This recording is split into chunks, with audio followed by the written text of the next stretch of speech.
You will go down in history as unequivocally and inarguably the worst president in American history. He leaves office with his campaign chairman and his deputy campaign chairman convicted felons, with his most long-standing political advisor, Roger Stone, a convicted felon, with his campaign manager, Steve Bannon, under federal indictment and awaiting trial, with a criminal investigation of himself and his business underway in New York, and possibly another criminal investigation pending against him soon in the state of Georgia, with the last two banks on earth that would still do business with him pledging now to never do so again.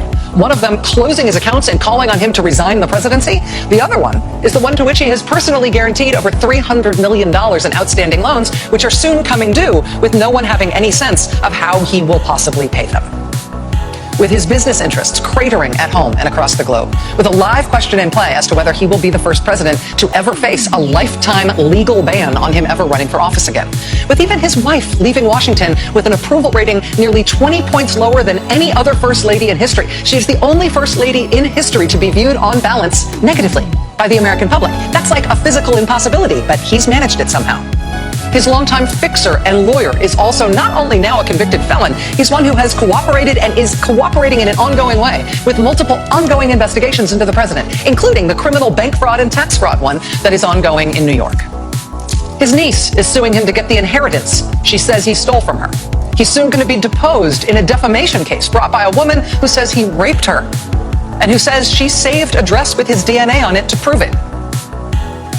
The company that was lined up to broker the sale of his now flagship property, his DC hotel, that company now refuses to be associated with him and will have nothing to do with the sale.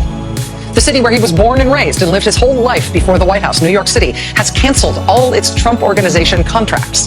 He, of course, in the middle of his one term in office, said good riddance to New York and moved to Florida, apparently out of some combination of spite and tax interests. But even still, his neighbors in Palm Beach, Florida, are asking that town to enforce zoning and tax rules in order to prevent him from actually moving in there full time. And the PGA won't put tournaments at his golf courses anymore. And he's banned from Twitter and Facebook and YouTube and Instagram. And apparently they can't find anyone to come to the sore loser send-off that he's throwing himself at dawn on his last morning as president at an airbase after he was voted out after only one term. The only president in U.S. history to have ever lost the popular vote twice, to have been impeached twice. The only defeated incumbent president ever to use violence by his supporters to attack the U.S. government to try to force his continued hold on power. He leaves tomorrow at dawn, slinking out before the inauguration of the man who soundly beat him. He sneaks out early tomorrow as the only president in living memory to face the legitimate prospect of post-presidential conviction in the Senate and a lifetime ban on holding office and potential federal and state criminal charges in the courts. Other than that, how was the play, Mr. President? Was it worth it?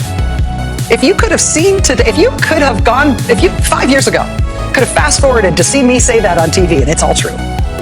If you'd known how it would go by the end of it, would you still have done it? You will go down in history as unequivocally and inarguably the worst president in American history, with what may literally be the rap sheet to prove it.